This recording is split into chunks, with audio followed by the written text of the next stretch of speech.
Caros amigos, tudo bem? Estou eu aqui de volta, mais uma vez, para trazer os assuntos da semana. Você que já me acompanha aí, eu queria lhe agradecer. Pô, se você ainda não me acompanha, está vendo esse vídeo pela primeira vez, vá lá no canal no YouTube, faça a sua inscrição, ative as notificações, você vai receber sempre os meus vídeos, tá bom?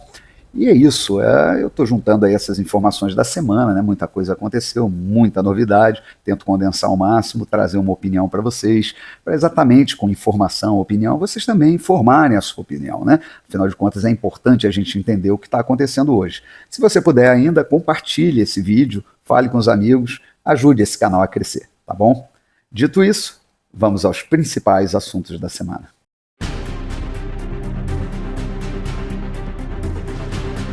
E a semana começou com a triste notícia da suspensão das lives do presidente, que aconteciam terça-feira de manhã, com aquele repórter global, Marcos Uchoa, aquele ambiente produzido, ele muito bem maquiado e tal, e que ninguém assistia, né?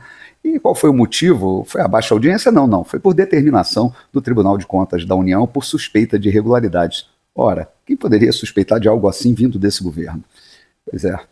Mas, falando nisso, o presidente está lá se convalescendo, recuperando da sua cirurgia feita no quadril e nas pálpebras, ele estava com muita dor e tal. Nós torcemos aí pelo pronto restabelecimento de Lula, né, para que ele volte a desgovernar o país, mas a verdade é que ele deixou uma substituta, né, uma pessoa assim bastante interessante, né, a sua vice-presidente Janja, inclusive o Alckmin, né, está sendo zoado lá, né, como vice-presidente da Janja, porque afinal de contas foi ela que foi lá para o Sul, né, depois de muito tempo, após a tragédia, para ser recebida aos gritos de Michele, né, e sendo bem ovacionada lá, né. Eu acho que ela teve inclusive que sair pelas portas dos fundos, né, para não encarar a plateia. Esse tipo de gente só vai para plateias domesticadas, né, mas enfim. Essa é a nossa Imelda Marcos, né? Quem não sabe, ela que era a primeira dama das Filipinas, que tinha uma coleção com milhares de bolsas, sapatos, uma pessoa fútil, que é o caso da primeira dama, né? Na verdade, a primeira cuidadora, né? Deveria estar cuidando do marido, mas está lá saracoteando por aí, fazendo papel que não lhe cabe. Enfim, esse é o Brasil.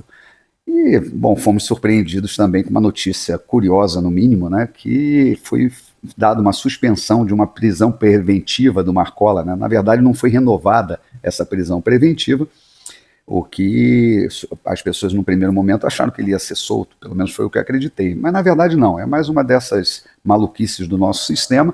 Na verdade ele é condenado a mais de 300 anos de pena, então ele não poderia ser solto, é num único processo, mas essa prisão preventiva foi suspensa, né? Não foi renovada, porque o julgamento do mérito pelo qual ele estava preso levou 17 anos. Ou seja, 17 anos na espera de um julgamento. Quer dizer, é só no Brasil que acontecem coisas assim. A gente viu também, nessa semana, uma festa, né, uma festa de posse do ministro Barroso na presidência do STF, né, que é uma eleição pro forma, que dali é feito rotativo, né, a cadeira, né, então é por tempos que cada ministro vai ocupar aquela cadeira, quer dizer, uma eleição sem povo, que é do jeito que o Supremo Tribunal gosta, e com isso nós vimos ali uma festa regada a bebida, a iguarias, com a participação de personalidades globais, músicos, sambistas e muita gente ali interessada nas sentenças do tribunal, né? Uma vergonha absoluta, né? Isso aí, se você for falar qualquer país do mundo,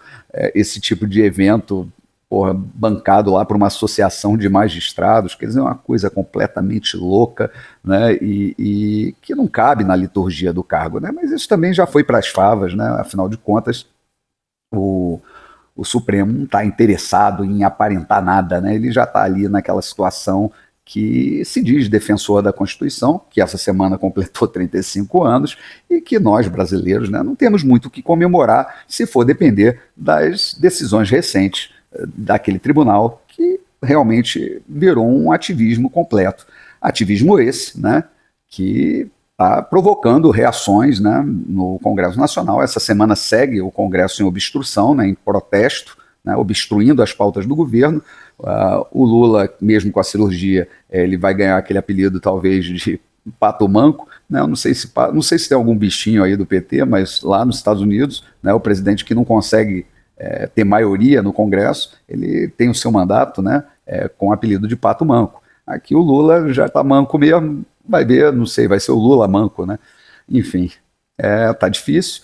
Mas o Congresso teve que fazer isso, apresentou-se uma PEC, né, que foi ali aprovada em tempo recorde. Isso suscitou, né, vários comentários essa semana aí de jornalistas falando que a PEC foi aprovada em tempo recorde, 43 segundos, que não há interesse pelo Brasil, principalmente a Globo News ali, muita gente, é muito teórico ali falando a respeito disso. A verdade é que isso daí já foi discutido durante muito tempo nos bastidores. Afinal de contas, o Congresso sabe que não deve cutucar onça com vara curta. Eles estavam muito aí coesos para poder chegar e jogar um negócio desse no tribunal, que hoje, vamos dizer assim, é um poder completamente desproporcional no país, né? Tem feito coisas aí, tem passado por cima da Constituição sob o pretexto de defender a democracia. E isso está sendo cada vez mais complicado. Então, essa PEC vai reduzir, sim, poderes do Supremo Tribunal Federal.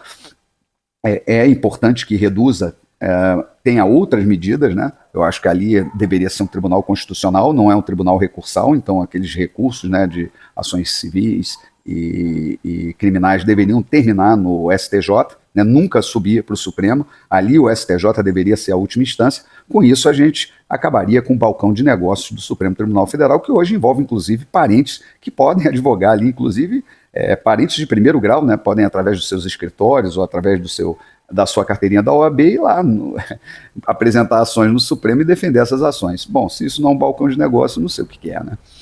Enfim. Mas a semana também tivemos ali um andamento da CPMI, dos atos do dia 8 de janeiro, dessa vez com o Bendini, né, que é um produtor de soja lá de Sorriso, no Mato Grosso, que está sendo acusado de financiar os atos do dia 8 de janeiro, ser um dos financiadores e tal. E o ridículo porque ele está com as contas bloqueadas desde novembro do ano passado, quer dizer, ele não poderia jamais ser o financiador disso. Prestou ali uns caminhões, orientou os caminhoneiros a andar no máximo a 60 por hora na estrada, não era para parar a estrada, era para fazer um protesto, enfim. Existia protesto em todo o país e ele era uma das pessoas que estava protestando porque realmente as eleições não foram transparentes, né?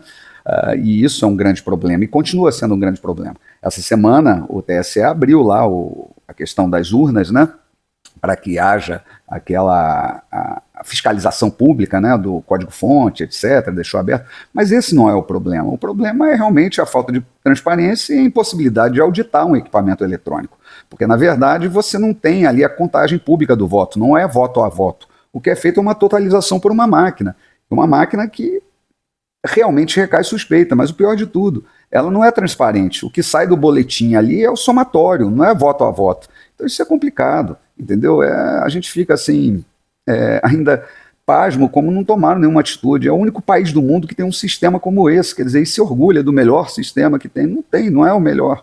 O melhor são as urnas de terceira geração, que imprimem um voto, que dão maior segurança, que talvez evitassem o que aconteceu no dia 8 de janeiro, né? Porque o que ficou foi a dúvida da vitória. Afinal de contas, né, o ex-presidente onde ia juntava multidões. O atual presidente onde ia estava tudo vazio. Quer dizer, isso, diversas imagens e tal. Então fica muito difícil, né, você dar credibilidade à urna, quer dizer, dar confiança quando você sabe que aquilo dali é um equipamento que é inauditável, né?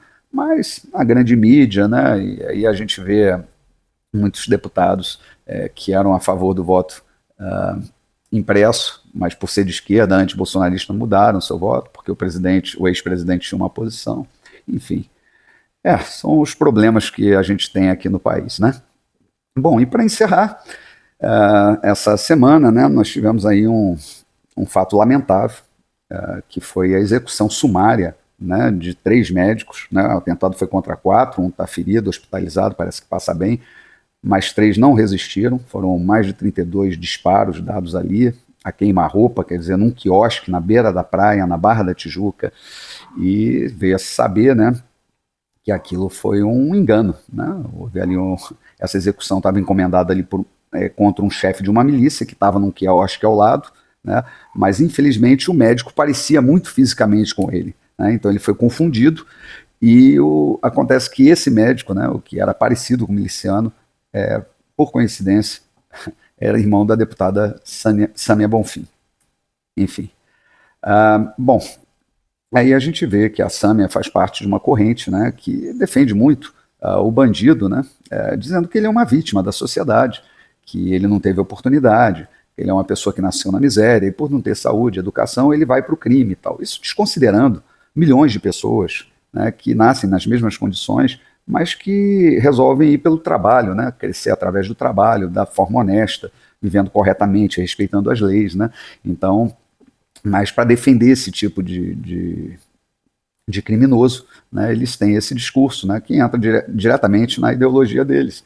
E aí condenam muito a polícia, né, que enfrenta, que faz esse enfrentamento, que não tem, na minha opinião, não tem jeito, né, quando você tem um território dominado, fortemente armado, né, e que você tem que levar o Estado para lá, isso me lembra exatamente as campanhas, né, da antiguidade. Você só consegue dominar um território se você imprimir guerra, né, se você desarmar, se você eliminar as pessoas que estão resistindo.